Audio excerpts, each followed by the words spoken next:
Coming up on Mountain News this morning, an 18-wheeler full of drinking water stopped in eastern Kentucky yesterday. We will tell you the story. And the U.S. Coast Guard says it has seized more than 7 tons of cocaine. We will also tell you more on that. And a California woman who was abducted on a safari at a national park in Uganda has been rescued along with her driver. Dedicated to eastern and southern Kentucky, this is WYMT Mountain News This Morning. Good morning. It is 6:30 on Monday, April the 8th. I'm Will Puckett. Thank you for tuning in to Mountain News This Morning. If you're getting ready to head out the door, grab your umbrella, rain jacket, and rain boots, because you're going to need it at some point today. Brandon's tracking a little bit of rain as it starts working its way into the region this morning.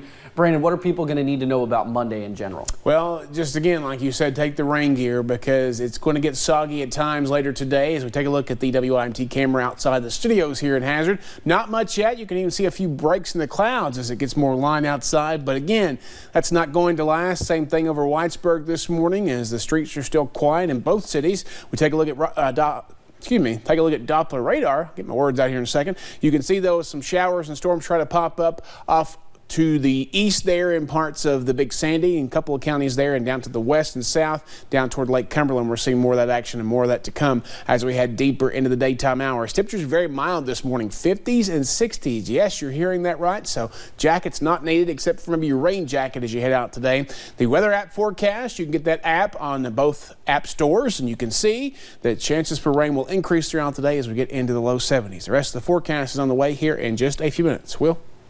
All righty, Brandon, thank you.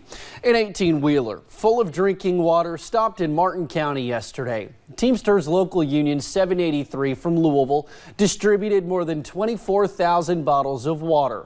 WYMT's Marianne Fletcher was there as the community came together to help each other. A grateful community for a big donation. Was telling us about the water supply being as bad down here as it was in Flint, Michigan. The water issues in Martin County, inspiring people on the other side of the state to help. John Stovall is the president of Teamsters 783 Local Union in Louisville. When we heard about it, we wanted to be a part of it to try to help. Friday, he and his team packed this 18-wheeler full of drinking water. And we do a lot of stuff like this. Sunday, they took a trip down to Martin County to help those in need. We reached out to Kroger. They gave us a deal on the water, so we purchased the water. Community members also helped distribute more than 24,000 bottles of water. I was kind of nervous, and I figured it'd be hectic, but everything went real good. District 1 Magistrate Jared Goforth says the community could not thank Teamsters enough. I think it was a blessing for everybody. And seeing everyone work together for one cause is heartwarming. We're just glad to be able to help give them a little extra. In Martin County, Marianne Fletcher, WYMT Mountain News. Meanwhile, officers with the Middlesboro Police Department say 2 men stole side-by-side ATVs and other merchandise from Shake and Bake Motorsports Saturday. The pair also damaged several of the other ATVs. Using security footage, officers were able to identify the 2 men. They found Jacoby Zachary with one of the ATVs. On Sunday, police found the second person, who was under the age of 18. The 2 are charged with unlawful taking. Charges were dropped against a Kentucky high school principal accused of mishandling a student's allegations of sex abuse. Michael Kigleski is returning to his job at McCracken County High School after the last charge against him was dismissed. A Friday order dismissing a charge of failing to report child abuse said Kigleski can't be held criminally liable in the case. Well, Kirstjen Nielsen is out as Secretary of Homeland Security this morning. She delivered her resignation to the president at the White House yesterday. As CBS News' Laura Podesta reports, the news comes after a tumultuous tenure atop the government agency tasked with enforcing immigration laws.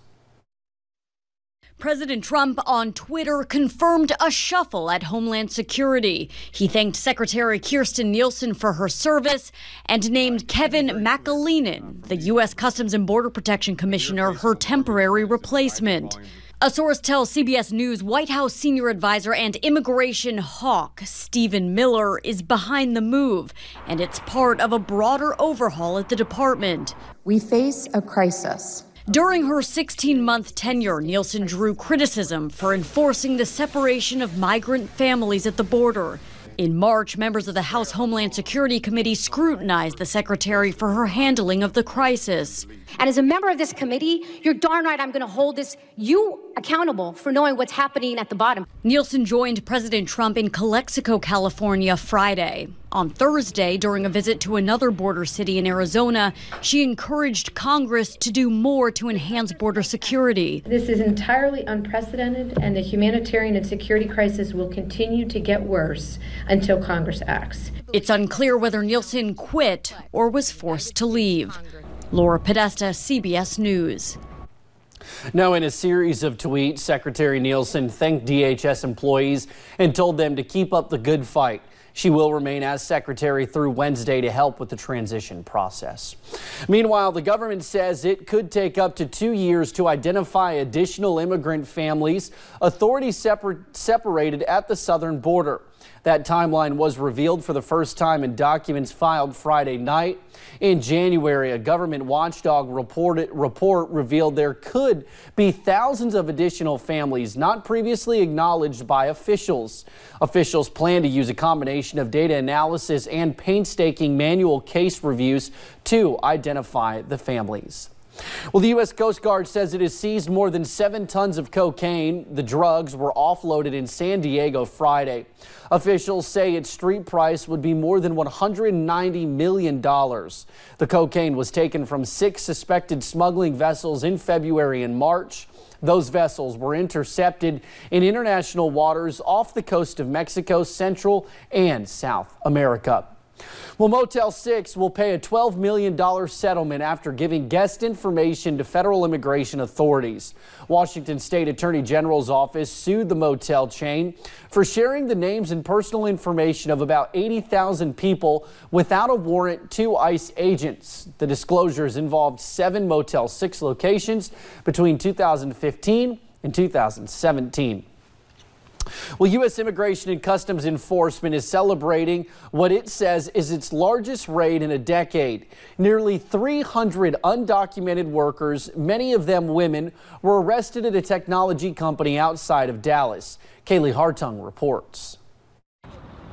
One by one, more than 280 undocumented workers were rounded up at this technology company just outside of Dallas on Wednesday and immediately transported to a detention facility to be processed for immigration removal. The raid by U.S. Immigration and Customs Enforcement arrested adults from 15 different countries, more than 200 women, some of them mothers. This Honduran immigrant, who goes by the name Anna, tells CNN affiliate KUVN she was one of the last to be processed. Mi área de mi trabajo está cerca de la bodega, entonces lo que hice fue correr hacia la bodega a ver si me podía salir por ahí. Pero luego dijo alguien, no se pueden escapar por ahí porque está rodeado todo. She remembers the anguish she felt as she realized she didn't know when she would see her family again. Gente que decía, tengo niños chiquitos, no tengo quien vaya por ellos. Y me acordaba de mi hija. Anna was among the 174 immigrants released on their own reconnaissance and issued a notice to appear before a federal immigration judge. She says they dismissed her $2,500 bond, citing overcrowding at the facility. Others arrested had to pay bonds between $5,000 and $10,000, according to the nonprofit the North Texas Dream Team.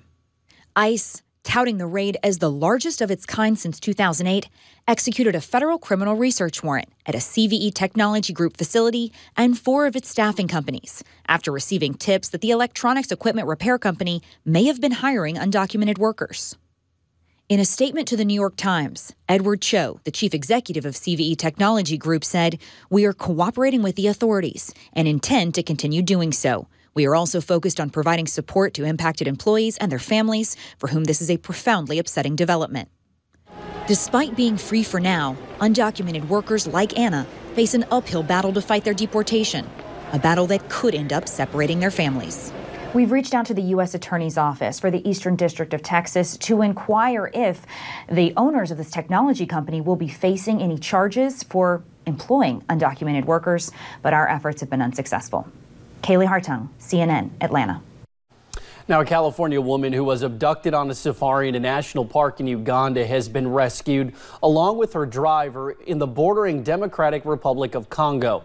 Kimberly Sue Endicott and her driver, Jean-Paul Marang Remezo, across the border in the Democratic Republic of the Congo. A portion of the ransom was paid. Earlier in the week, U.S. Secretary of State Mike Pompeo said paying ransom violates American policy. Please remember that any payment to a terrorist or a terrorist regime gives money so that they can seize more of our people. Hundreds of thousands of tourists visit Uganda's 10 national parks each year. Ugandan officials say after the ordeal, Endicott returned to the park to stay in a lodge. Well, it's 6:40. Let's toss it over to Brandon as he's tracking a little bit of rain on the forecast this morning. Brandon?